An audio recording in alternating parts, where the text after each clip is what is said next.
साहिब बंदगी सतनाम। तो परमात्मा की अपार कृपा है, बंदी छोड़ की अपार दया है, जो अब ये मूल ज्ञान पूरे विश्व में जंगल की आग की तरह फैल रहा है। बहुत सुंदर। गली गली में ये सत्य ज्ञान पहुंच रहा है। गांव गांव और शहर शहर में ये मूल ज्ञान का डंका बज रहा है।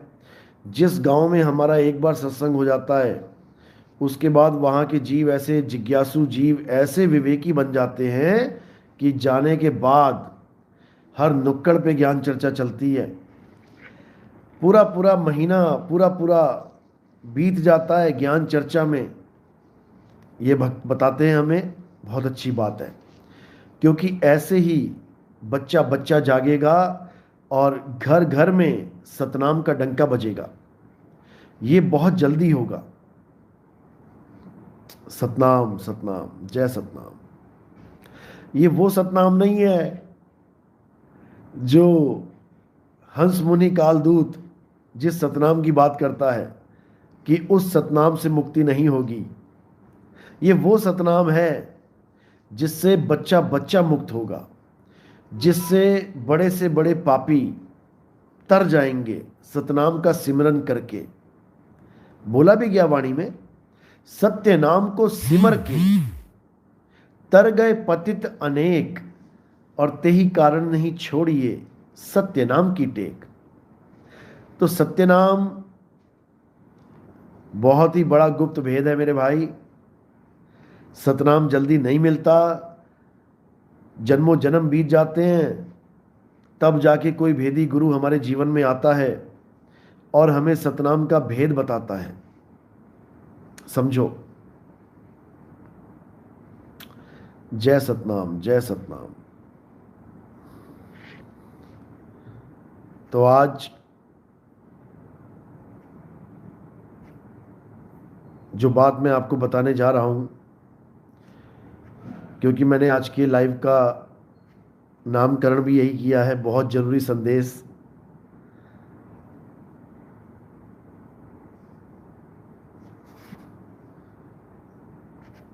तो ये सच में बहुत ही जरूरी संदेश है।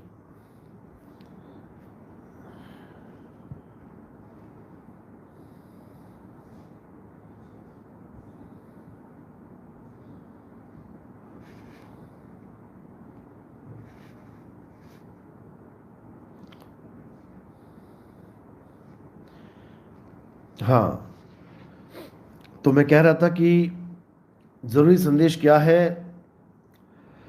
सबसे पहले तो हमें ये जानना है सब भक्तों को कि इस बार जो कबीर प्रगट दिवस है, याद रखना, कबीर साहब का जन्म दिहाड़ा नहीं होता, कबीर साहब का जन्मदिन नहीं मनाया जाता, कबीर साहब का प्रगट दिवस मनाया जाता है। कबीर साहब प्रगट होते हैं। वो एक आम आदमी की तरह माँ के गर्भ से पैदा नहीं होते। तो कबीर साहब का प्रगट दिवस इस बार अलग अलग जगह मनाया जाएगा। कबीर साहब के प्रगट दिवस के उपलक्ष्य में कम से कम 12 से 15 जगह अलग अलग शहरों में कबीर साहब का प्रगट दिवस मनाया जाएगा, जो 18 तारीख से शुरू हो जाएगा। 18 जून, 18 जून से प्रगट दिवस मनाना शुरू करेंगे और ये 5 जुलाई तक मनाया जाएगा। तो 18 जून को हम कहाँ से शुरुआत करेंगे? हम रामपुरा फूल से शुरुआत करेंगे। रामपुरा फूल बठिंडा में है, तो रामपुरा फूल 18 तारीख को, बठिंडा 19 तारीख को, 20 तारीख को बलाडा, और उसके बाद 21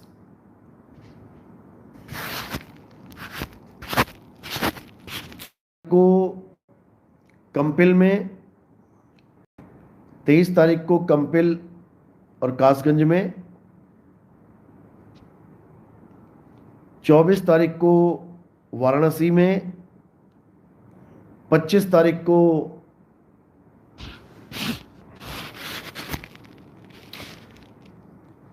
नौगछिया में,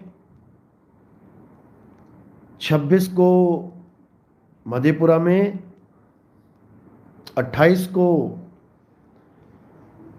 रांची में, 29 को गाजियाबाद में, 30 को कानपुर में,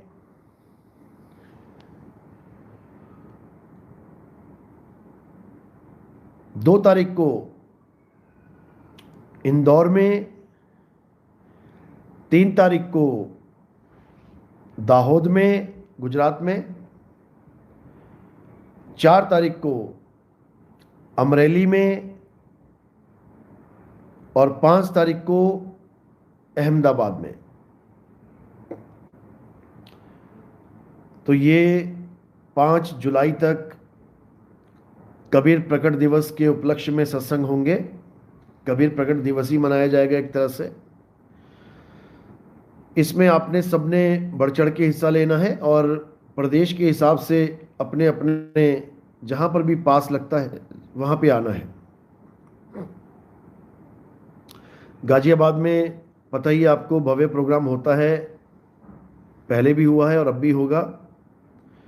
तो गाजियाबाद में जो लोग आना चाहते हैं वही सेम प्रोसेस, आप रजिस्ट्रेशन करवाइए। फ़ोन नंबर दिया हुआ है, जो पहले फ़ोन नंबर था उसी पे बात करनी है। और जो रजिस्ट्रेशन करवाना चाहते हैं, जिनके पास नहीं है नंबर, वो मुझे मैसेज करें। और जहाँ पर भी प्रोग्राम होता है वहाँ पे सब इकट्ठे होके मेल भाव दिखाते हुए आपने सबने एक होके भव्य प्रोग्राम करने हैं। और उसी शहर में पैम्फलेट्स भी बांटे जाएंगे, पर्चे बांटे जाएंगे। जन जन तक ये सत्य ज्ञान पहुंचना चाहिए, हमारा एक ही लक्ष्य है। तो इसको अच्छे से करना है।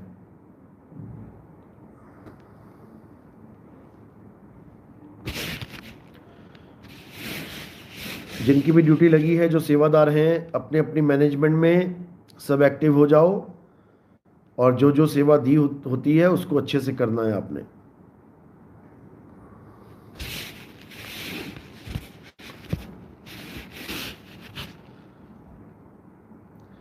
और बहुत जल्दी एक यात्रा शुरू की जा रही है।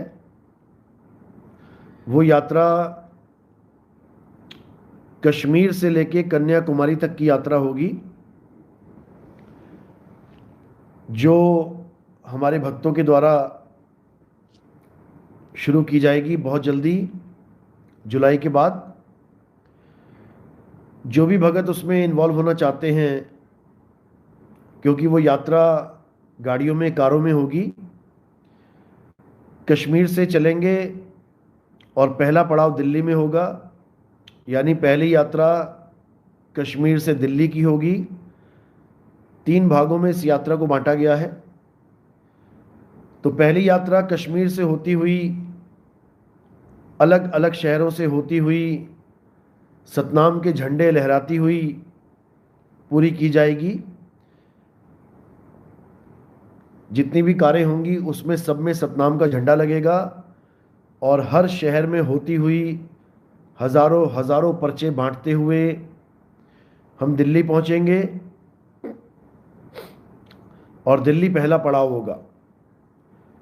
उसके बाद दूसरी यात्रा दिल्ली से शुरू होगी और नागपुर तक पहुंचेंगे। नागपुर तक सत्य का डंका बजाते जाएंगे, परचम लहराते जाएंगे। और अगली यात्रा, अगला पड़ाव नागपुर से कन्याकुमारी का होगा। तो ये 3 भागों में इस यात्रा को बांटा गया है। जो भी इस यात्रा में आना चाहते हैं वो मुझे संपर्क करें। इस भव्य यात्रा को बहुत ही बड़े पैमाने पे सफल करना है हमने और जन जन तक इस ज्ञान को पहुंचाना है। केजीएफ टीम को एक्टिव करना है और भ्रष्टाचार और जितना भी हमारे भारत देश में जो भी गलत काम हो रहे हैं, मिलावट हो रही है, इन सबको हमने रोकना है। ये हमारा ही फर्ज है, हम सबका फर्ज है।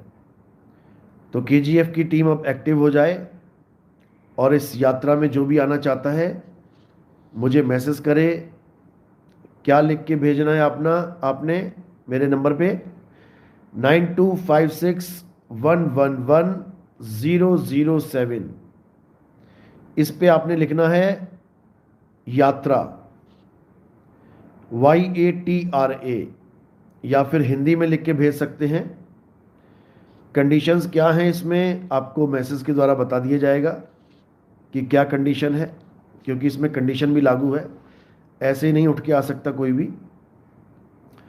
तो ये सब आपको मीटिंग के द्वारा बता दिया जाएगा। और एक और योजना बनाई जा रही है जिसमें कम से कम 500 भक्तों को एक्टिव किया जाएगा। 500 ऐसे भगत जो बिल्कुल तन मन धन से इस भक्ति को कर रहे हैं और इस पंथ के लिए कुछ भी करने के लिए तैयार हैं, इस ज्ञान को विश्व में उजागर करने के लिए कुछ भी करने के लिए तैयार हैं। वो 500 लोग मेरे संपर्क में आए, फिर उनसे जो कार्य लिया जाएगा उससे हर उस शहर में भव्य प्रोग्राम होगा जहां पर आज तक प्रोग्राम नहीं हुआ है, जहां पर आज तक कोई सत्संग नहीं हुआ, जिन शहरों में आज तक कोई जीव नहीं जागा, उन सब शहरों में पैम्फलेट सेवा होगी, भव्य प्रोग्राम होंगे उन्हीं 500 लोगों के सहयोग से। और कोई बहुत बड़ा सहयोग नहीं होगा, बूंद बूंद से घड़ा भर जाता है, बहुत ही छोटे लेवल का सहयोग होगा, लेकिन वो छोटा छोटा करके इतना बड़ा हो जाएगा कि हर शहर में, उन शहरों में जहां कभी सत्संग नहीं हुआ वहां पर भी एक भव्य आयोजन होगा। तो वो 500 मेंबर जो सहयोग में आना चाहते हैं वो मुझे क्या लिख के भेजेंगे, वो लिख के भेजेंगे सत्य का डंका। सत्य का डंका लिख के आपने भेजना है। जो भी 500 मेंबर एक्टिव होना चाहते हैं, अपना नाम दर्ज कराना चाहते हैं, क्योंकि समय बहुत कम है, इस कम समय में ही हमने बड़ा कार्य करना है।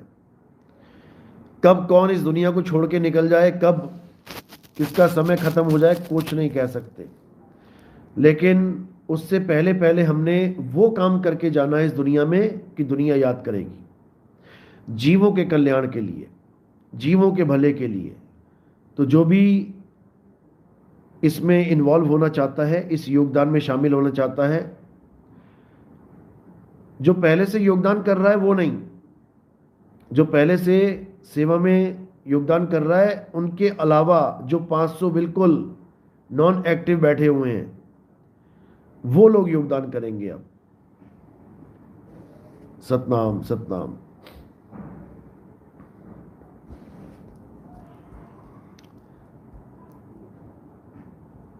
रामपाल जी के शिष्य आने शुरू हो गए, अच्छी बात है।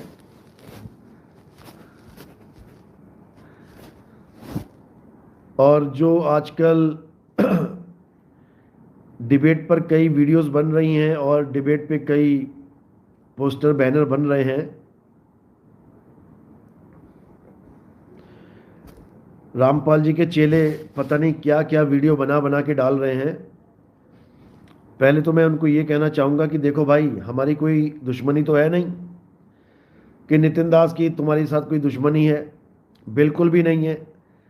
हम तो बिल्कुल एक सिंपल सी चीज़ आपसे 2010 से कह रहे हैं कि भाई आप सत्यवादी हरीश चंद्र की, चलो आगे नहीं बोलता, आप सत्यवादी हरीश चंद्र के मार्ग पे चल रहे हो, सत्य साहिब बोलते हो, सच की बात करते हो, तो सत्य को स्वीकार करना भी सीखो, समझे।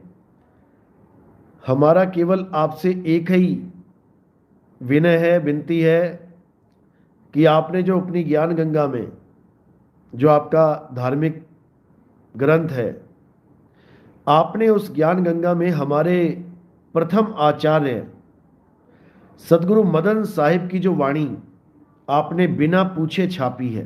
पहली बात तो हर ग्रंथ का एक कॉपीराइट होता है, किसी भी ग्रंथ का कॉपीराइट उसकी वाणी को आप ऐसे नहीं छाप सकते, आपको परमिशन लेनी पड़ेगी, और अगर आप उसकी व्याख्या करना चाहते तो आपको पहले व्याख्या दिखानी पड़ेगी कि आपने सही व्याख्या की कि नहीं करी। ऐसे ही आप उठा के किसी की भी ग्रंथ से कुछ भी उठा के कुछ भी उल जुलूल लिख दोगे तो ये बिल्कुल भी सहन नहीं किया जाएगा।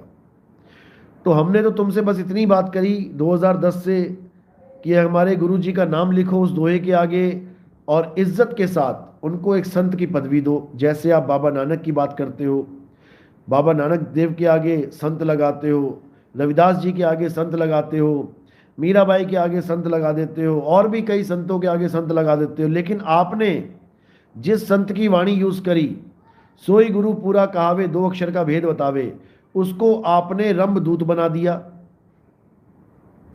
उसको आपने इज्जत तो क्या देनी थी, उसको काल का दूत बना दिया। अरे मूर्खों, अगर वो काल का दूत है तो तुम क्यों उसकी वाणी ले रहे हो? काल के दूतों की भी वाणी ली जाती है क्या? काल का दूत क्या तुम्हें सही मार्ग बताएगा? तो हमारा तुमसे बस यही कहना है कि हमारे गुरु जी की जो बात है वो सही तरीके से उसको अपने ग्रंथ में रखो और उनका नाम इज्जत के साथ, पूरी इज्जत के साथ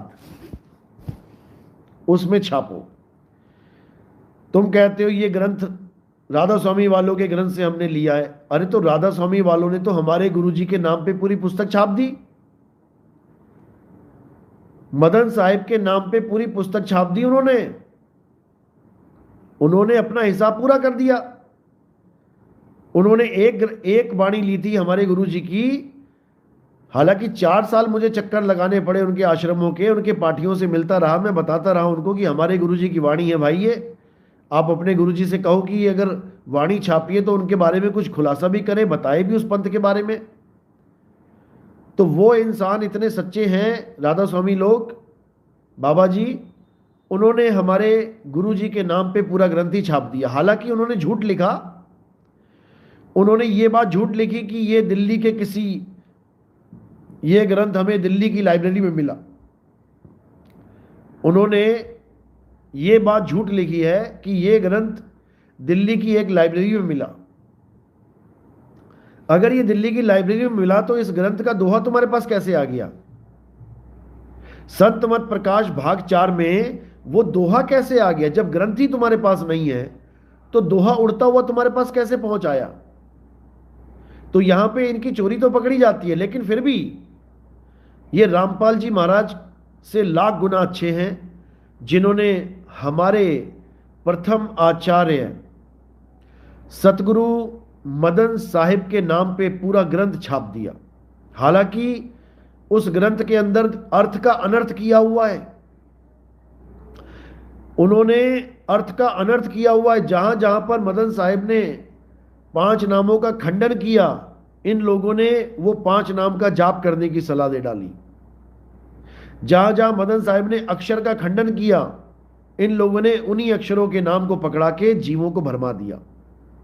लेकिन फिर भी लाख गुना अच्छे हैं ये रामपाल जी महाराज के लोगों से कि इन्होंने हमारे गुरु जी का ग्रंथ पूरी इज्जत के साथ छापा और उसको प्रकाशित किया। बहुत बहुत धन्यवाद राधा स्वामी पंथ के बाबा जी श्री गुरविंदर सिंह ढिल्लो जी का, जो मेरे भी गुरुदेव रह चुके हैं। मैं उन्हीं का शिष्य था, 10 साल में राधा स्वामी रहा हूं, उनसे भी मैंने बहुत कुछ सीखा। लेकिन जो चीज मुझे चाहिए थी वो उनके पास नहीं थी। जो सार शब्द का ज्ञान हमें चाहिए था वो सार शब्द उनके पास नहीं है, होता हुआ भी नहीं है।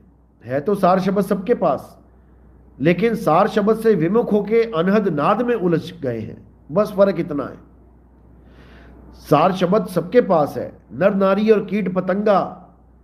सार शब्द सभी के संगा। सार शब्द कोई मंत्र नहीं है कि कोई सोचे वो कोई मंत्र है। ओम सोहंग सत्य कबीरा, 1 लाख रुपए लेके मंत्र दिया जाता है। ये हंस मुनि के पंथ में, ये हंस मुनि कालदूत के पंथ का मंत्र है।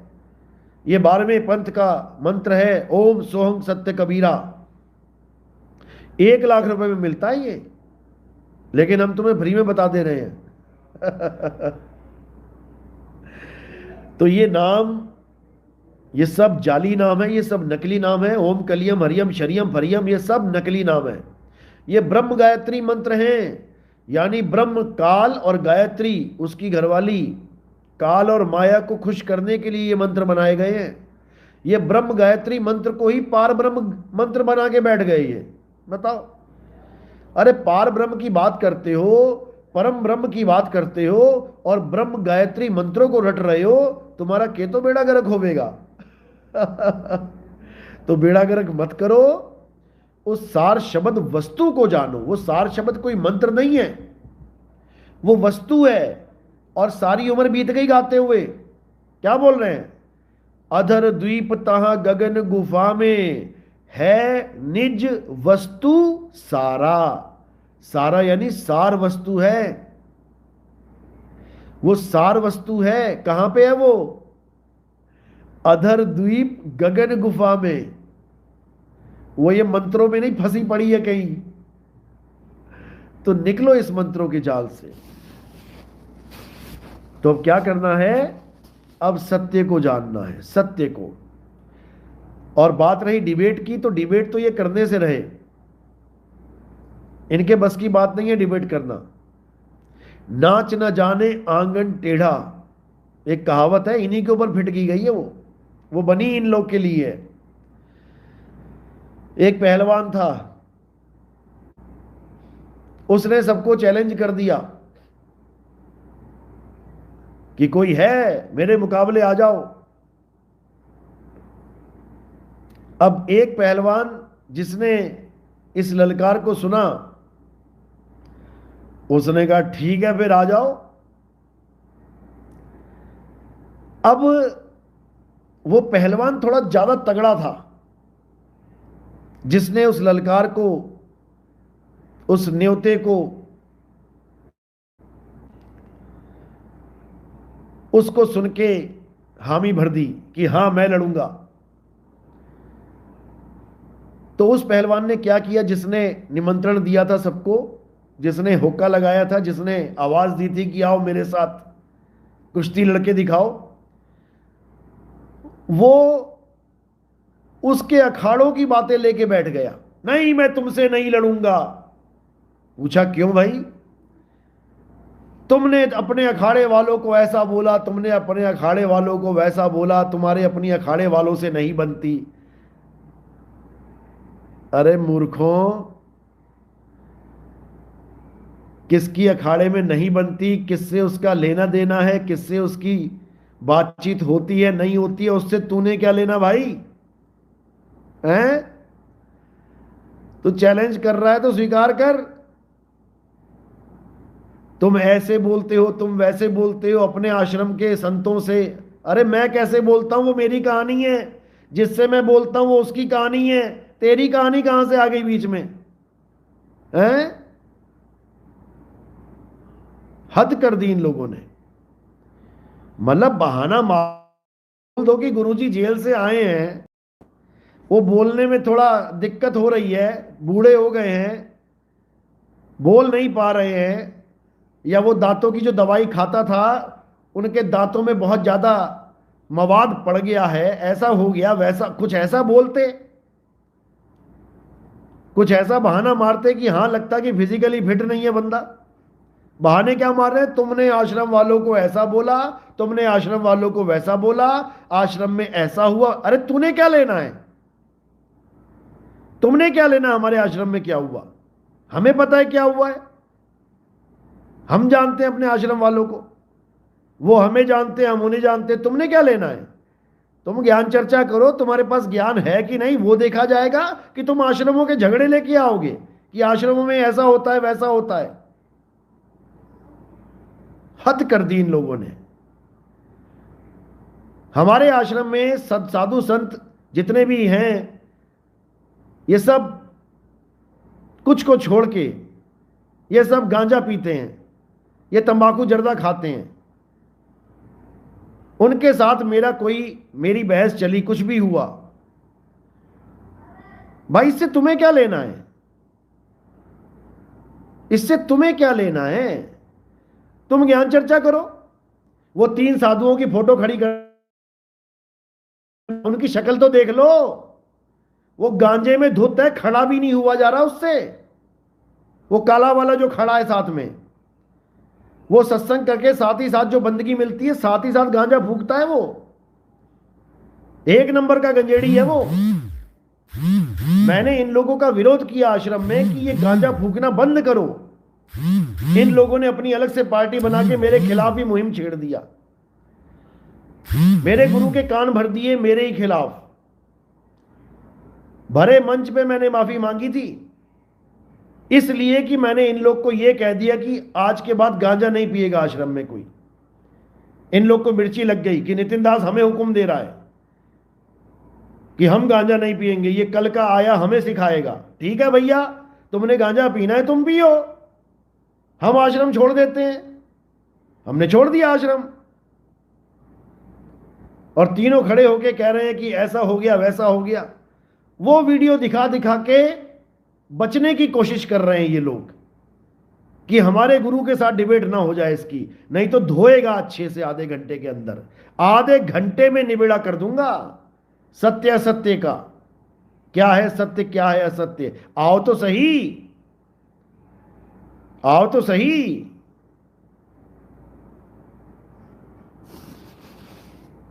समझे? तो भाई आश्रमों में बहुत कुछ होता है, हम वैसे ही आश्रमवाद के खिलाफ हैं। और ये केवल मदन पंथ में नहीं होता है, ये हर आश्रम में होता है। जहां साधु बाबा लंगोटियां लेके घूमते हैं, ये सब गांजे ही पिएंगे और क्या करेंगे। तो भाई दिल मिले का मेला, नहीं तो सबसे भला अकेला। हमारा दिल नहीं मिला उस आश्रम में, हमने उस आश्रम को छोड़ के हमने अगला गुरु धारण कर दिया। जो वो 3 साधु बाबा खड़े हैं, वो आश्रम बीरापुर में है, बीरापुर प्रतापगढ़। हमने वहां दीक्षा ली, 10 साल सेवा करी, उसका फल हमें जो मिला हमने उसको भी स्वीकार कर लिया। ठीक है भाई, तुम्हें अच्छा नहीं लगता नितिन दास तो नितिन दास चला जाता है। फिर मैंने अगला गुरु धारण किया। हमें गुरु धारण करने की जरूरत नहीं है, हम किसी गुरु के गुलाम नहीं हैं, किसी गुरु के ज्ञान के गुलाम नहीं हैं, हम परमात्मा के गुलाम हैं। लेकिन जैसे कबीर साहब को भी एक मोहर लगानी थी गुरुमुख की, तो उन्होंने रामानंद जी को चुना, क्योंकि यह जरूरी है, गुरु धारण करना जरूरी है। बिल्कुल जरूर, हमने भी गुरु धारण किया, लेकिन हमने कभी गुरु जी का सत्संग नहीं सुना। बिना सत्संग सुने हमने गुरु धारण किया। क्यों किया? क्योंकि सत्संग सुनने की हमें जरूरत ही नहीं थी। हमने जो जान लिया वो बहुत था, किसी के सत्संग के मोहताज नहीं थे। अब केवल एक मोहर लगवानी थी, जो हमने अपने गुरुदेव वैराग साहिब से, वैरागपति साहिब से हमने मोहर लगवाई और 10 साल हमने सेवा करी। और सेवा तो हम सारी उम्र करते। जो 10 साल सेवा कर रहा है वो क्या आगे नहीं करेगा? करेगा। और ना ही हमारे पास कभी मेरे मन में कोई ये ख्याल था कि मैं गुरु बनूं, बिल्कुल भी नहीं। 2010 में मैंने नाम दीक्षा ली गुरु जी से। 2012-13 में गुरु जी ने बोलना शुरू कर दिया कि तुम लंगोटी ले लो और साधु हो जाओ। मैंने नहीं ली, हमें जरूरत ही नहीं है। जब गुरु जी बैठे हैं हमें क्या करना है? और ना ही मेरे मन में कोई ऐसा ख्याल था कि मैं गुरुजी बन के घूमूं। 2013 से लेके 14, 15, 16, 17, 18, 19 तक गुरुजी लंगोटी के लिए बोलते रहे। ये सारी संगत गवाह है उसकी। किसी भी पुराने भगत से पूछ लेना, पता लग जाएगा। जब मैंने सत्संग शुरू किए तो मैंने काले पर्दे पे सफेद अक्षरों के द्वारा सत्संग शुरू किए, क्योंकि मैं अपनी शक्ल भी नहीं दिखाना चाहता था। क्योंकि शक्ल गुरु की देखो, मेरी क्या देखोगे भाई। मैं तो गुरु जी के पास जोड़ने वाला बंदा था। जो मेरा काम था, मेरा धर्म था, मैं वो कर रहा था।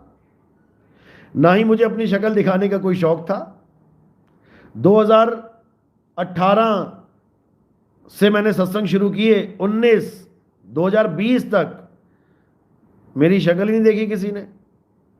केवल वही देख पाए जो आश्रम गए, उन्होंने ही 2-4 वीडियो रिकॉर्ड कर लिए, वही थोड़ी बहुत वायरल हुआ। नहीं तो हमें कोई शक्ल दिखाने की जरूरत ही नहीं, क्योंकि गुरु पद मुझे चाहिए ही नहीं। हमें आश्रम की कोई मेहनती भी नहीं चाहिए। महंत के ऊपर कई लोग ताने मारते थे कि नितिन दास इस आश्रम का महंत बनना चाहता है, क्योंकि इन लोग के दिमाग में एक ही कीड़ा है। ये जितने साधु बैठे हैं मदन साहिब के पंथ में, इनके दिमाग में जो भूसा भरा हुआ है, जो कीड़ा है, वो मेहनती का कीड़ा है। ये महंत बनना चाहते हैं कि हमारे नाम पे भी एक आश्रम हो जाए और हम महंत बन जाएं। इसको सोचते हैं कि हमारा जन्म सफल हो गया। तो हमारे दिल्ली के रविंद्र भगत हैं, हमारे पुराने भगत हैं, सब जानते हैं उनको। तो जो हमारे गुरुजी ने एक हॉल बनाया था, संत निवास नाम रखा था उसका, जिसके बाहर बोर्ड पे मेरा भी नाम लिखा है, दान करता हूं मैं। मैंने उसी संत निवास में बैठ के रविंद्र जी से ये बोला था, जब लोग ज्यादा बोलने लग गए कि नितिन दास तो गुरु बनने के लिए आया है, यहाँ पे महंत बनेगा, यहाँ का इसकी गद्दी पे नजर है। तो मैंने वहां पर उसी भगत के आगे मैंने ये कसम खाई थी कि मैं परमपिता परमात्मा की कसम खाता हूं कि मैं इस गद्दी का महंत नहीं बनूंगा, इस आश्रम का महंत नहीं बनूंगा। किसी को भी बना दो, अगर नहीं कहा हो तो तुम जो सजा दोगे भाई ले लेंगे। लेकिन जो भी लोग जानते हैं रविंद्र साहिब को, आप उनसे फोन पे बात कर लेना। नहीं कहा हो तो मैं ये जो चोला पहना हुआ है इसको उतार देंगे, क्योंकि हमारा लक्ष्य कभी महंत बनना था ही नहीं। उसके बाद क्या हुआ, जब आश्रम में संगत आने लगी हमारे सत्संग सुन सुन के, और जब संगत बैठे तो ये गंजेड़ी क्या करें, ये आ के बड़े बड़े प्रवचन करें, इनको बड़ी बड़ी बातें बताएं। और बातें कौन सी जो हम बता रहे हैं, जब वो वही बातें बताएं तो लोग उनको बंदगी करें। कोई 100 रुपए दे दे, कोई 500 रुपए दे दे, क्योंकि उनको लग रहा था कि सभी संत एक जैसे हैं, सभी बढ़िया है। अब वो लोग बंदगी पैसा लेके बाहर जाके गांजा खरीद के आके फिर आश्रम में ही गांजा फूंक रहे हैं।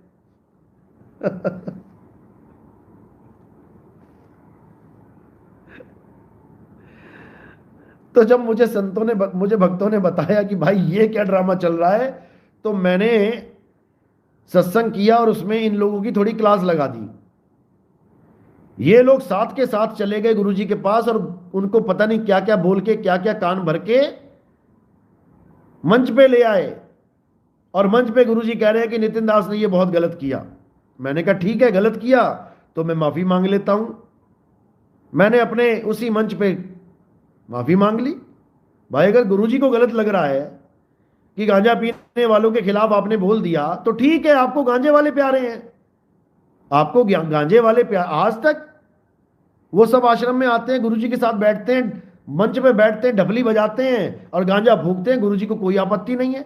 जो गुरुजी का खाना परोसता है वो डॉक्टर, क्या नाम है उसका, नाम भी नहीं लेना चाहता मैं, तो वो बीड़ी फूंकता है, बीड़ी फूंक फूंक के उन्हीं हाथों से गुरुजी को खाना दे देता है। भाई तुम्हें वो लोग पसंद है तो ठीक है, अच्छी बात है, हमें क्या दिक्कत है। तो ये सब बातें जब हद हो गई तब मुझे अगला डिसीजन लेना पड़ा। और बीच में एक और बता देता हूं, इसकी भी बड़ी डिमांड आती रहती है, आपने गुरुजी को ऐसा बोला वैसा बोला। क्योंकि मूर्खों के बुद्धि में ये बात नहीं घुसती। एक लीला होती है, संतों की एक लीला होती है। अब कोई कहे कि कबीर साहब को वैश्या के साथ खड़े होने की क्या जरूरत थी? ये लीला भी होती है और परीक्षा भी होती है। जो ये मेरी ऑडियो चलाते हैं, देखो ये अपने गुरु को क्या बोल रहा है। क्या तुम अपने गुरु को ये बोल सकते हो? तुम ये बता दो, क्या तुम अपने गुरु को ये बोल सकते हो जो मैं बोल रहा हूं? नहीं बोल सकते ना, तो मैं भी नहीं बोल सकता। भाई साहब, किसी की परीक्षा चल रही थी उस वक्त। जो तुम 5 सेकंड की 10 सेकंड की रिकॉर्डिंग देते हो ना, पूरी दो पता लगे। ये उस बंदे की परीक्षा चल रही थी जिसके साथ मैं बात कर रहा था। और इसके बारे में मैंने अपने गुरुजी को पहले ही बता दिया था कि अगर मैं आपके बारे में कोई भी गलत कुछ अपशब्द बोलूं या आश्रम के खिलाफ कुछ भी बोलूं, तो आप बुरा मत मानना। मैं किसी की परीक्षा ले रहा हूं, क्योंकि वो हमारे पंथ में घुसने वाला है। रामपाल जी का ही चेला था वो, और वो हमारे पंथ में घुस के मिलावट करेगा। महात्मा बुद्ध का भी चेला था वो, और उसने हमारे कुछ भक्तों को प्राण योग से जोड़ दिया था। श्वासों का अजपा जाप करवाने लग गया था वो, गुरु जी का नाम लेके। तो उस बंदे की शिकायतें मेरे पास आई, लेकिन मेरे साथ बहुत मीठी मीठी चिकनी चुपड़ी बातें करता था। इसलिए मैंने उसको एक मौका दिया कि चलो कोई बात नहीं, देख लेते हैं, एक छोटी सी परीक्षा ले लेते हैं, पता लग जाएगा। अरे कांच के ऊपर घन मारना पड़ता है 20 किलो का। इसका मतलब यह नहीं कि मैं कांच का दुश्मन हूं। मैं हीरे का दोस्त हूं। मुझे परखना पड़ता है कि यह कांच है कि हीरा, और घन मारना पड़ता है। जब भारत देश का कोई वीर सपूत, वीर जवान पाकिस्तान में जाता है ना सीआईडी करने, अभी देख रहे हो धुरंधर, तालियां बजा रहे हो वो धुरंधर उन्हीं पाकिस्तान के आतंकवादियों को AK-47 सप्लाई करके आया है। अब उसको देशद्रोही मत बोल देना कि वो देशद्रोही है। देखी ना मूवी धुरंधर? नहीं देखी तो देख लेना। वो खुद अपने हाथों से AK-47 पकड़ा के आता है पाकिस्तानी आतंकवादियों को। क्यों? क्योंकि इस वक्त वो एक एजेंट का रोल निभा रहा है। अगर वहां पे भारत यानी हिंदुस्तान मुर्दाबाद कहना पड़ेगा तो वो कहेगा, वो कहेगा। उसकी मजबूरी है कहना। इसका मतलब ये नहीं कि वो भारत देश की इज्जत नहीं करता, तुमसे ज्यादा इज्जत करता है। वो अपनी जान का दाव लगा के बैठा है वहां पे, समझे? तो अगर कोई किसी के बारे में कुछ बोल रहा है तो उसके पीछे राज छुपे होते हैं। और ये परीक्षा हमने उस बंदे की भी ली और अपने आश्रम वालों की भी ली कि जब मेरी ये ऑडियो वायरल की गई तो मैं देखूं तो सही मेरे आश्रम वाले क्या कहते हैं। मुझसे कोई हालचाल तो पूछेगा ना कि नितिन दास अगर तुमने ऐसा कुछ बोला है तो क्यों बोला है। एक ने भी नहीं पूछा एक ने भी नहीं पूछा, और सजा सुना दी सीधे, समझे? एक ने भी नहीं पूछा। अरे छोटी सी चोरी भी कोई करता है तब भी जज पूछता है चोर से तूने चोरी क्यों की थी। और 10 साल से जो इनकी सेवा में लगा हुआ था, इनके बोझे ढो ढो के प्रचार करवा रहा था, कभी कहीं कभी कहीं कभी कहीं, उससे एक बार भी नहीं पूछा गया कि नितिन दास अगर तुमने ऐसा बोला तो क्यों बोला। हालांकि गुरुजी को मैंने बोल रखा था, रिकॉर्डिंग है मेरे पास, मैं डाल दूंगा बहुत जल्दी, क्योंकि अब समय आ गया है। अब समय आया उन चीजों का जो 2020 में खोलनी थी वो अब खुलेंगी, क्योंकि मुझे जरूरत नहीं थी इनकी खोलने की, लेकिन अब जीवों के कल्याण के लिए खोलनी पड़ेगी। क्योंकि कहीं हंस मुनि इस बात का फायदा ना उठा ले कि नितिन दास को तो आश्रम से निकाल दिया था, तुम कहां जा रहे हो, नितिन दास के पास जाओगे तो बर्बाद हो जाओगे, वो तो ऐसा है, वो तो वैसा है। अब खोलनी पड़ेगी, तब इनको जवाब देना मुश्किल हो जाएगा कि आखिर माजरा चल क्या रहा है, समझे? तुम हमारे आश्रम में झांक रहे हो, बेटा तुम्हारे आश्रम में हमने फोन किया है, आज ही फोन किया था, और मैंने पूछा कि क्या रामपाल जी महाराज को स्वामी रामदेवानंद जी ने नाम दीक्षा देने का अधिकार दिया, वो कहते नाम दीक्षा उनको ही नहीं दी थी। वो कह रहे हैं रामपाल जी को ही दीक्षा नहीं दी थी उन्होंने, वरना हमें बताया होता। सोचो।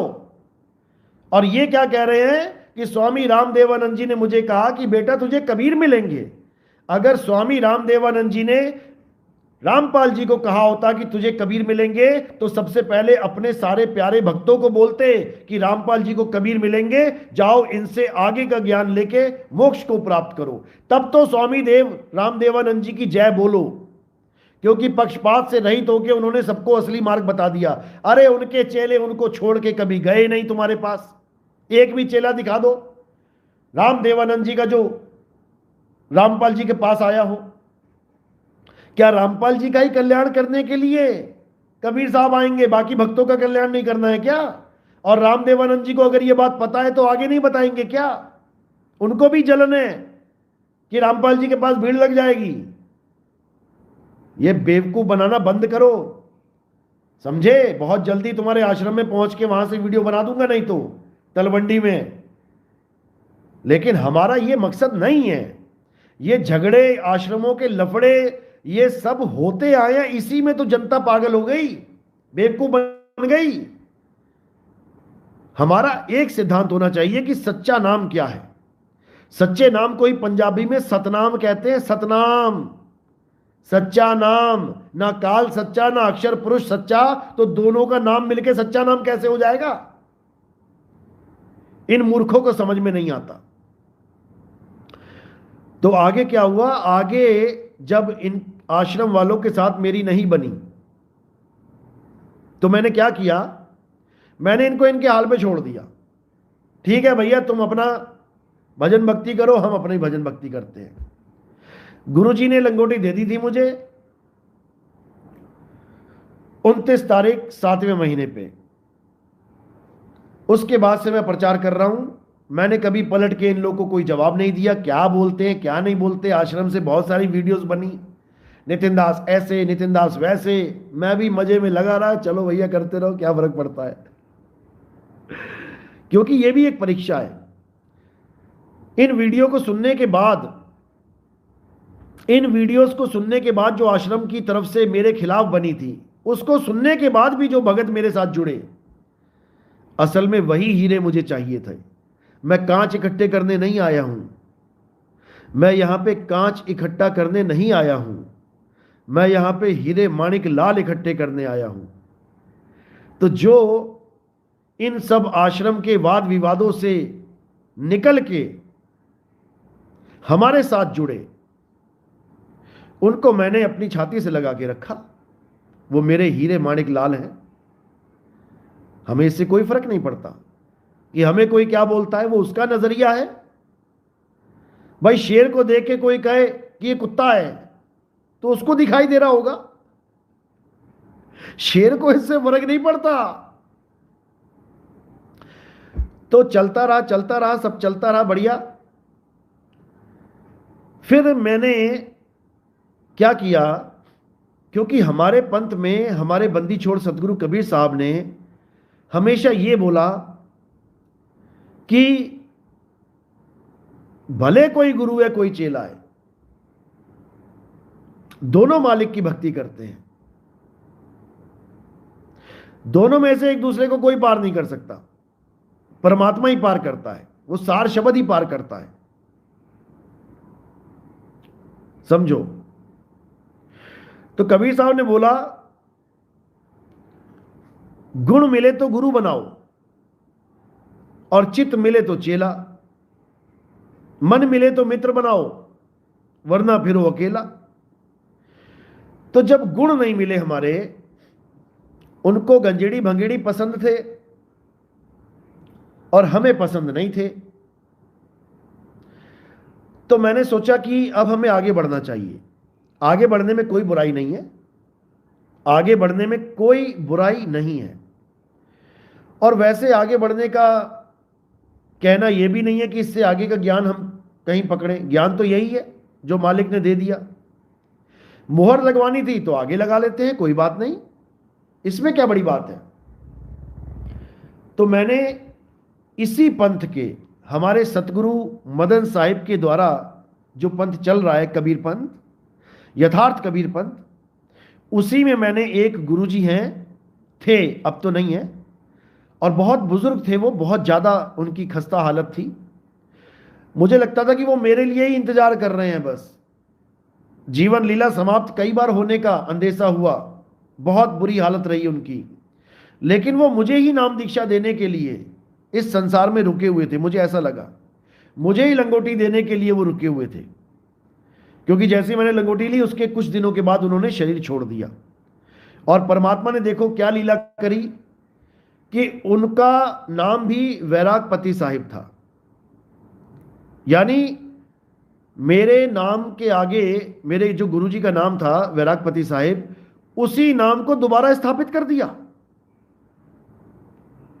समझो, यानी परमात्मा भी नहीं चाहते थे कि मैं किसी और नाम के गुरु को धारण करूं, तो मुझे वैरागपति साहिब से आगे वैरागपति साहिब ही मिल गए। और ऐसा नहीं कि मैंने बिना पूछे अगला गुरु धारण कर लिया, खुंदक में आके, खुन्नस में आके, बिल्कुल नहीं। दिल्ली के एक भगत हैं, बाल मुकुंद नाम है उनका, काफी पुराने भगत हैं, हमारे दादाजी, दादा गुरु के टाइम के भगत हैं। मैंने उनको फोन किया और उनको संदेशा दिया कि हमारे गुरुजी जो वैराग साहिब हैं, आप उनसे मेरे दिल की बात पहुंचा दो उन तक कि मैं अब आगे एक और गुरु धारण करना चाहता हूं, क्या आपकी परमिशन है? क्योंकि कोई भी काम है गुरु की परमिशन से करना चाहिए। भले मतभेद 100 हो जाए, लेकिन रिश्ते ऐसे खत्म नहीं होते। बाप के साथ झगड़ा हो जाए तो बाप क्या बाप नहीं रहता है? बिल्कुल रहता है। इसी प्रकार अगर आश्रम में कुछ मतभेद हो गए हैं, इसका मतलब ये नहीं कि मैं आश्रम का चेला नहीं और वो हमारे गुरु नहीं है। वो तो सदा रहेंगे, गुरु तो हमारे वो सदा रहेंगे, चाहे हमने उनका साथ किया चाहे नहीं किया। जो हमारे जीवन में आ गया वो तो सदा रहेगा। तो अपने पुराने गुरुजी से परमिशन लेके गुरुजी ने कहा, हाँ नितिन दास को कह दो कि वो उनको गुरु धारण कर सकता है। और जब बाल मुकुंद दास जी ने मुझे ये बात कही तो मुझे बहुत खुशी हुई। मेरे गुरु का हुक्म आ गया कि नितिन दास अब आगे बढ़ो, वरना ये लोग इसी बात को लेके जीवों को भरमाते रहेंगे और तुम्हें निगुरा निगुरा गुरुद्रोही बोलते रहेंगे। इससे जीवों का कल्याण नहीं होगा और तुम्हारा इस दुनिया में आना सफल नहीं होगा। क्योंकि मैं इस दुनिया में आया हूं तो कुछ करने के लिए आया हूं, कोई काम सौंपा है मुझे परमात्मा ने। और केवल इसी बात की रुकावट आ जाए कि गुरु जी ने नितिन दास को छोड़ दिया या नितिन दास ने गुरु को छोड़ दिया, ये तो मर्यादा भंग हो गई, ये हो गया वो हो गया, उसका खात्मा गुरु जी ने अपने आप ही कर दिया। गुरु जी ने आदेश दे दिया कि जाओ नितिन दास, तुम अगला गुरु धारण कर सकते हो, मेरी तरफ से पूरी परमिशन है। जब ये बात मुझे बाल मुकुंद जी ने बोली तो मैंने खुशी खुशी स्वीकार कर ली। गुरु जी का हुक्म है भाई, क्या दिक्कत है। तब मैंने बीरापुर को छोड़ के, बिछूर गांव में बीरापुर है, उसको छोड़ के मैं आगे बढ़ा और कलीनापुर में मैंने नाम दीक्षा ली, जिसकी फोटो मैं बीच बीच में शेयर करता रहता हूं। एक काफी बुजुर्ग से महात्मा जी हैं, वो मेरे सिर पे हाथ रख के बैठे हैं और मुझे लंगोटी उन्होंने दी और आगे का कार्य करने का आशीर्वाद दिया, संसार का बेड़ा पार करने का आशीर्वाद दिया और आशीर्वाद दे के वो आगे चले गए, अपने धाम को चले गए। सबने जाना है, मेरे गुरु भी चले गए, इसमें क्या दिक्कत है। अब ये बहाने मार मार के कि तुम्हें गुरुजी ने आश्रम से निकाल दिया, आश्रम से निकाल दिया, हम ज्ञान चर्चा नहीं करेंगे, तो बेटा ये बात नहीं बनेगी, ये बहाना नहीं चलेगा। हमारे आश्रम में क्या हो रहा है क्या नहीं हो रहा है, इसकी सरदर्दी हमारी है, तुम्हारी नहीं है,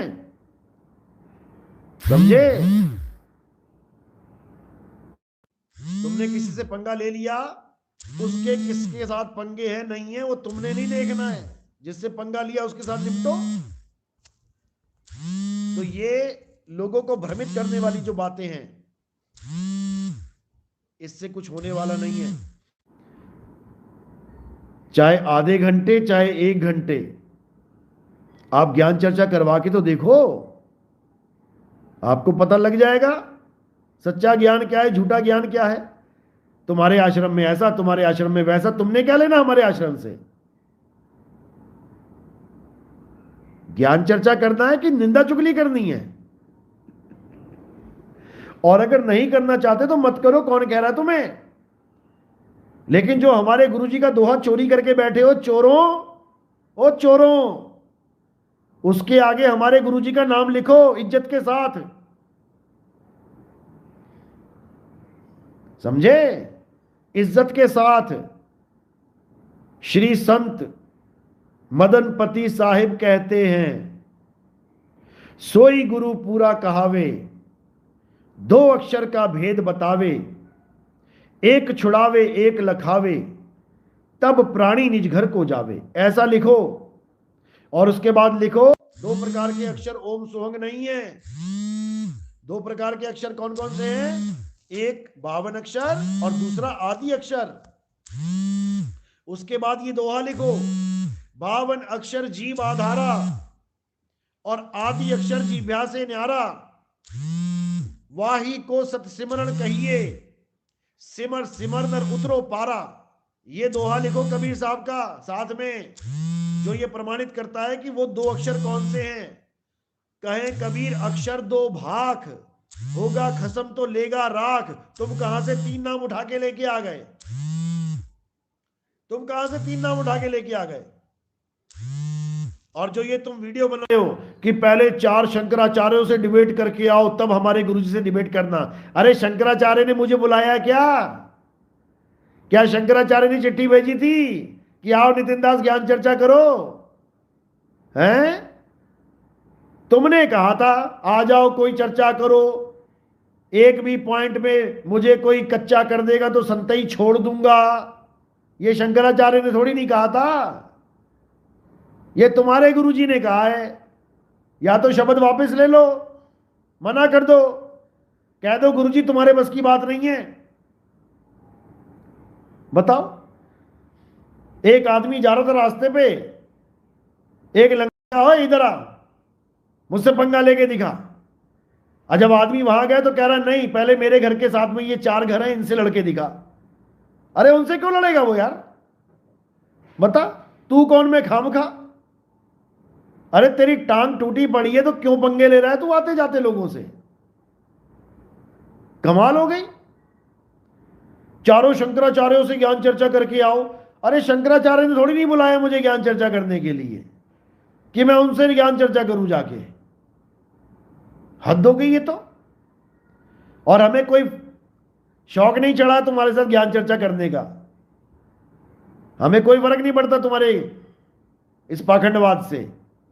हमारा मुद्दा एक ही है, हमारे गुरुजी की वाणी या तो छापना बंद कर दो, बिल्कुल क्लियर है, या तो उसको छापना बंद कर दो, या फिर उनका नाम इज्जत के साथ लियो, लिखो इज्जत के साथ, समझे? तब बात बनेगी, नहीं तो नहीं बनेगी। तो इसलिए ये पाखंडवाद छोड़ दो, तुम्हारे बस की बात नहीं है। उस सार शब्द को जानना, तुम्हारा जीवन बर्बाद हो जाएगा इस घनचक्कर के चक्कर में। समझ लो, ये 12वें पंथ का हंस मुनि है। ये तुम्हें 12वां पंथ बताता है गरीबदास जी महाराज का है, नहीं है गरीबदास जी महाराज का। 12 पंथ काल फुरमाना, 12 पंथ काल के हैं, समझे? अभी एक फोटो दिखाता हूं, समझ में आ जाएगा। कबीर वाणी में से प्रमाणित करता हूं 12वां पंथ किसका है, तब समझ में आएगा।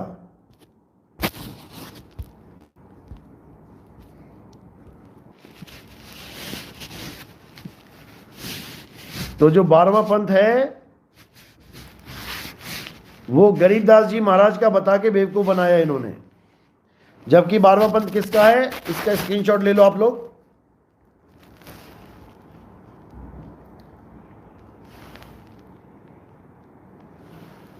अगर नहीं भी लिया कोई बात नहीं, मैं पूरा डाल दूंगा स्क्रीनशॉट। उसको अच्छे से देख लेना, समझ लेना।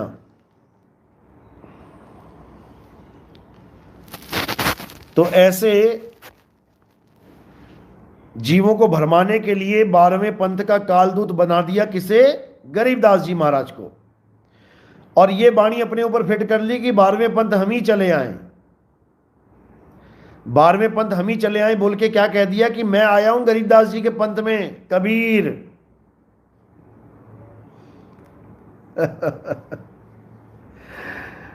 तो ये काल भगवान का एक बहुत शातिर दूत है, इससे बच के रहना है।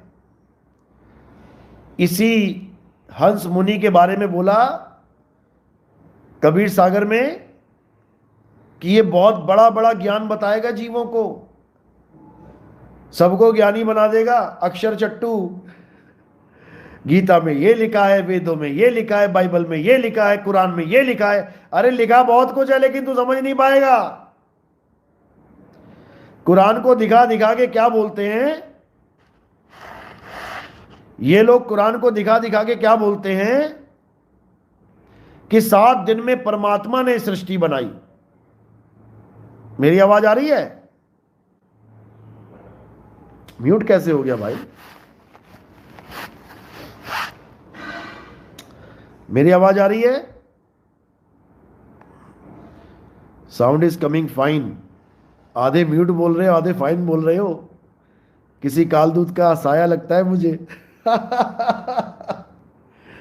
तुम्हारे मोबाइल पे किसी कालदूत का साया आ चुका है। Okay, it's coming now, good. तो क्या कह रहे हैं? कहां पे था मैं? It's coming, very good. तो यही 12वें पंथ का जो कालदूत है, इसके बारे में बताया गया कि ये बहुत बड़ा बड़ा ज्ञान सुनाएगा लोगों को। कुरान में ये लिखा है, बाइबल में ये लिखा है, और 7 दिन की सृष्टि भी बता देगा कि 7 दिन में उस अल्लाह कबीर ने सृष्टि बना डाली। सृष्टि, वाह क्या सृष्टि बनाई है। अल्लाह कबीर ने क्या सृष्टि बनाई है। उसके बाद इसी सृष्टि से निकालने के लिए अल्लाह कबीर परेशान हो रहा है। वाह मेरे भाई, गजब का बुद्धि विवेक है। अरे अगर अल्लाह कबीर ने ये सृष्टि बनाई है तो पहले समझ तो लो कि 7 दिनों में कुरान में लिखा क्या है, बनाया क्या क्या है। मूर्खों, पढ़ो क्या लिखा है कुरान में। उसमें लिखा है 7 दिनों में क्या क्या बनाया गया। सूरज, चांद, सितारे बनाए गए। और क्या बनाया गया? नदियां बनाई गईं। और क्या बनाया गया? पहाड़ बनाए गए। और क्या बनाया गया? कीड़े मकोड़े पतंगे बनाए गए। रेंगने वाले जीव बनाए गए, भागने वाले जीव बनाए गए, उड़ने वाले जीव बनाए गए। बताओ, ये परमात्मा ने बनाई के 84 लाख योनियां? बिल्कुल अकल बेच के, जैसे वो था ना बाल बेच के वो प्लास्टिक के डब्बा और प्लास्टिक का मग मिलता था, ये डब्बा ही बन गए ये लोग। अकल बेच के ढक्कन बन गए, ढक्कन प्लास्टिक वाला ढक्कन खरीद लिया इन लोगों ने। बताओ, एक तरफ सत्संग में कहते हैं कि परमात्मा वो नहीं जो कुत्ता बना रखा है, सुअर बना रखा है, ये कोई परमात्मा के काम है, ये कोई इस बंदी छोड़ के काम है, ये दयालु परमात्मा के काम है। अरे कुरान में यही लिखा हुआ है, कुरान में यही लिखा हुआ है कि कीड़े मकोड़े, रेंगने वाले जीव, उड़ने वाले जीव बनाए। तो अल्लाह कबीर को यही मिला था, रेंगने वाला और उड़ने वाले जीव बनाने के लिए टाइम मिल गया था। उसके बाद वही कहते फिर रहे हैं कि 84 से बचो। अरे जब बनाई तुमने 84 है तो बचेंगे क्या? समझो, क्योंकि बेवकूफ बनाने वाले बहुत एक्टिव हैं, लेकिन तुमने उनसे भी ज्यादा एक्टिव हो जाना है, तब तुम बेवकूफ नहीं बनोगे। नहीं तो तुम्हें बेवकूफ बना बना के तुम्हारा जीवन बर्बाद कर देंगे। इन गुरुआ लोगों से पूछो कि 7 दिन में सृष्टि बनी तो बनाया क्या क्या था उसमें। पूछो, भागे भागे फिरेंगे ये लोग, भागे भागे, जवाब नहीं आएगा इनको। ऐसा मूर्ख बनाते हैं ये लोग। तो खैर, अब जब बात चली गई है, छिड़ी गई है, तो पूरी बात आपको अगले सत्संग में अच्छे से बता देंगे कि आश्रमों में क्या क्या हुआ, कैसे हुआ, लफड़े झगड़े कहाँ से शुरू हुए, और कौन से आश्रम का महंत हमारे आश्रम में आके कान में घी डाल के चला गया। ये भी कोई हवन यज्ञ करने में पीछे नहीं है। स्वाहा स्वाहा अच्छे से करना जानते हैं ये लोग। आग में घी कैसे डालना है इनको अच्छे से आता है।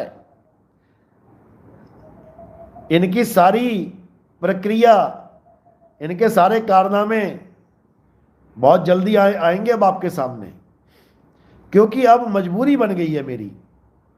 क्योंकि इस एक बहाने के चक्कर में कि नितिन दास को आश्रम से निकाल दिया, नितिन दास खुद गया है छोड़ के, किसी की दम नहीं जो निकाल दे, खुद छोड़ के गया है, समझे। 10 साल सेवा करी है, हमारा आश्रम है, हमारा घर है, वो ऐसे कोई नहीं निकाल सकता किसी को। खुद गया नितिन दास छोड़ के, वो भी इसलिए क्योंकि वहां पे मैंने रहना ही नहीं था। क्योंकि वहां संगत जाती तो ये गंजेड़ी पूरा बवाल काट देते उनकी संगत का। इसलिए अपने बच्चों को कौओं से दूर रखना था। अपने बच्चों को कोयल कौवे के बच्चों से दूर कर देती है, ले जाती है उनको उड़ा के। इसी प्रकार हम नहीं चाहते थे कि हमारी संगत उन आश्रम के गंजेड़ी भंगेड़ी लोगों के साथ रहे। पता लगा साहिब साहिब करते, साहिब बंदगी करते, 4 चिलम वो भी लगाने लग गए। पपीते को देख के पपीता रंग पकड़ता है, तो भैया फिर संभाले ना जाते ये। इसलिए पहले ही अच्छी संगत और अच्छी रंगत उस आश्रम से पहले ही दूर कर दिया हमने कि जाओ, नहीं आते आश्रम में। मैं नहीं गया तो हमारे कोई भी शिष्य नहीं गए, कोई बड़ी बात नहीं है। हमारे ज्वारपति साहेब जिन्होंने मीरापुर का आश्रम का उद्घाटन किया है, नींव पत्थर रखा है, वो छोड़ के आए बड़ैया गद्दी के आश्रम को, लात मार के आए। वो नहीं बनी तो नहीं बनी, कोई आश्रम का कोई गुलाम है क्या? वहां के महात्मा से भी केसबाजी चल गई थी उनकी, हार गए केस, क्योंकि जज को पता ही नहीं था कि आश्रमों का रूल क्या होता है। उन्होंने ये सोचा कि गद्दी महंत का चेला गद्दी पे बैठेगा। अरे गुणवान बैठता है आश्रम की गद्दी पे, गुणवान बैठता है। ये वंशवाद थोड़ी नहीं चल रहा है। जो उस गद्दी के लायक हो कोई भी साधु बैठ सकता है, कोई भी।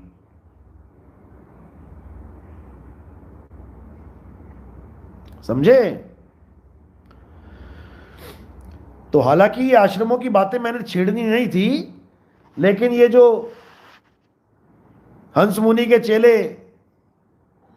जो बहाने मार रहे हैं कि हमारे गुरुजी को कहीं सामने ना आना पड़ जाए, तो ये इन स्टोरियों के, इन आश्रमों के झगड़ों की आड़ ले रहे थे ये, कि इसके पीछे छुप जाते हैं तो आगे नहीं आना पड़ेगा।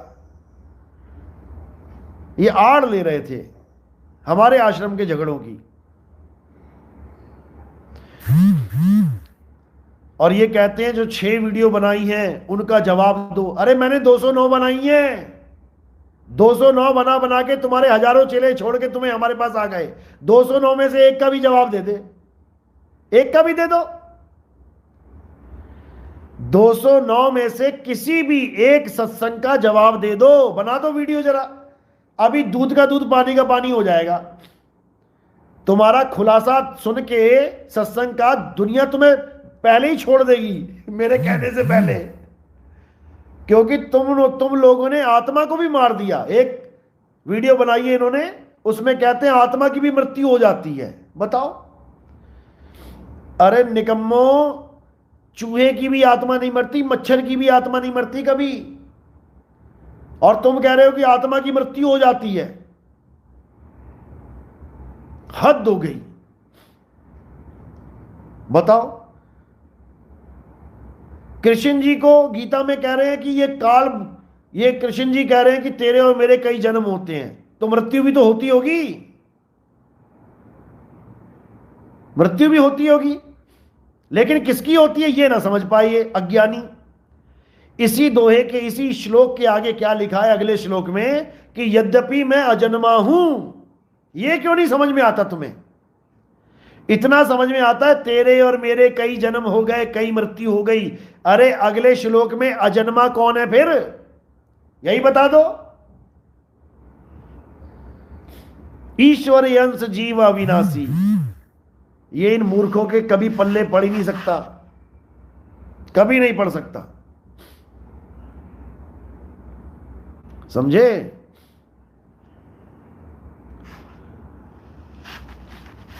तो इन लोगों का वो हाल है कि नाच न जाने आंगन टेढ़ा, लेकिन इससे बनने वाला कुछ नहीं है। सबको पता लग चुका है कि तुम कितने पानी में हो, क्या है तुम्हारा ज्ञान। समझे? अब सत्य का डंका बजेगा, सत्य का परचम लहराएगा, और नास्टेदमस की जो भविष्यवाणी है कि एक अधेड़ उम्र का आदमी पूरे विश्व में सत्य का परचम लहराएगा। अधेड़ उम्र बोला है, बुढ़ा नहीं बोला। अधेड़ उम्र की डेफिनेशन बताए तुम्हें क्या होती है? अधेड़ उम्र का मतलब होता है आधी उम्र का, यानी ना जवान और ना बूढ़ा, बीच का। समझे? उसको कहते हैं 40 साल से लेके 59 साल तक अधेड़ उम्र कहलाती है। और जैसे ही ये आदमी 60 साल का हो जाता है, ये बुढ़ापे में कदम रख लेता है। 60 साल के बाद सीनियर सिटीजन बन जाता है, अधेड़ नहीं रह जाता। समझे? और तुम ये 76 साल का 75 साल का बूढ़े को अधेड़ बना के घूम रहे हो, शर्म करो थोड़ी। बने हुए तुम ज्ञानी हो, तुम्हें छोटी से छोटी बात का भी तुम्हें नहीं पता, अक्षर और शब्द में फर्क नहीं पता। छोटा सा बच्चा जानता है अक्षर और शब्द में फर्क। अक्षर भाषा की इकाई को कहते हैं, और 2 या 2 से ज्यादा अक्षरों के मेल को शब्द कहते हैं। इतना भी नहीं पता तुम्हें? 2 अक्षर का भेद बताए, ओम सोहंग। बताओ, कौन से स्कूल से पढ़ के आए हो भाई? कौन से स्कूल से पढ़ के आए हो? अक्षर और शब्द में जमीन आसमान का अंतर है। सोहंग शब्द हम जग में ले आए, सोहंग अक्षर नहीं बोला उन्होंने। समझे? और ओम अक्षरम जहां बोला है, वहां अक्षर, इस अक्षर की बात नहीं चल रही है। ओम अक्षर यानी ओम अविनाशी। ओम को अविनाशी मानती है गीता। वेद भी ओम को अविनाशी मानते हैं, इसलिए अक्षर बोलते हैं ओम को। यह मत समझ लेना कि ओम अक्षर ही है, 3 अक्षरों का मेल है ओम, आ उ म। लेकिन संस्कृत भाषा में अक्षर को अविनाशी बोला जाता है। इनके कभी समझ में नहीं आएगी ये बातें। चलो, तो अब भव्य प्रोग्राम जो होंगे उसमें अच्छे से एक्टिव होके अच्छे से प्रचार करना है। जीवन का यही लक्ष्य है। कब किसकी मृत्यु हो जाए कुछ नहीं पता, उससे पहले पहले जीवों का भला करना है।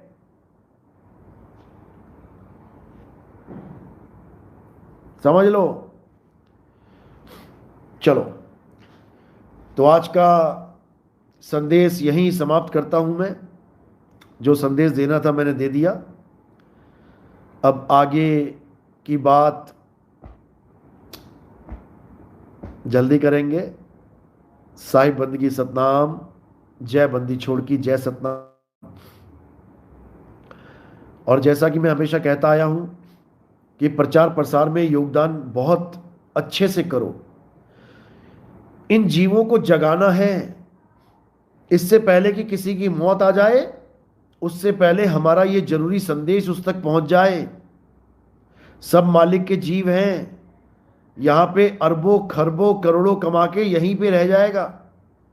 इसलिए ज्यादा से ज्यादा सहयोग करो, ताकि ज्यादा से ज्यादा लोगों तक ये ज्ञान पहुंचे, ये संदेश पहुंचे।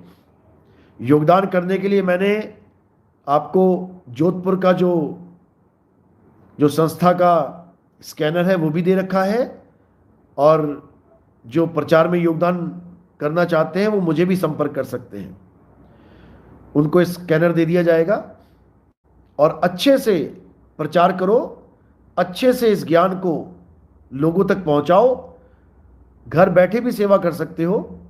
व्हाट्सएप पे स्टेटस लगाओ सत्संगों के, अपने सारे ग्रुपों में सुबह सुबह सत्संग डालो। अपने रिश्तेदारों अपने दोस्तों को भी बोलो कि इनको स्टेटस पे लगाओ। और धीरे धीरे धीरे एक ऐसी जागृति हो जाएगी कि समाज खुद ही जागने लग जाएगा। जंगल में आग एक बार लगाने की देर होती है, उसके बाद वो खुद ही भड़कती जाती है। समझे? बस शुरुआत में रुकी हुई गाड़ी में धक्का लगाना पड़ता है, उसके बाद वो 200 की स्पीड में भागती है। तो ये धक्का लगाने का समय है, उसके बाद ये दौड़ेगी और बहुत अच्छे से दौड़ेगी। तो इसी के साथ वाणी पे विराम देता हूं और फिर समझाता हूं कि कबीर खड़े बाजार में और चाहे सबकी खैर, ना काहू से दोस्ती ना काहू से बैर। नितिन दास ना तो किसी को अपना दोस्त समझता है और ना ही किसी को अपना दुश्मन, क्योंकि नितिन दास दोस्ती और दुश्मनी दोनों से ऊपर उठ चुका है। नितिन दास सुख और दुख से दोनों से ऊपर उठ चुका है। अब इससे हमें कोई फर्क नहीं पड़ता। कोई 4 अच्छे शब्द बोले तो उसका भी थैंक यू है, और 4 कोई अपशब्द बोल दे, गालियां निकाल दे, कोई बुरे से बुरा शब्द बोल दे तो उसका भी थैंक यू है। इसी बहाने हमें याद किया, इसी बहाने हमें याद किया। तो इन चीजों से भाई हम बहुत ऊपर उठ चुके हैं। और तुम सोचो कि हमारा दिल तुम इससे दुखा दोगे, तो ये तुम्हारे बस की बात नहीं है।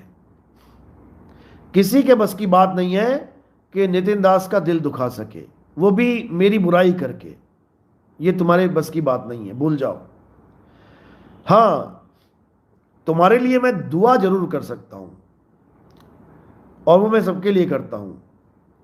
नानक नाम चढ़दी कला और तेरे भाणे सरबत दा भला। सबका भला हो, सबका मंगल हो, सबका कल्याण हो।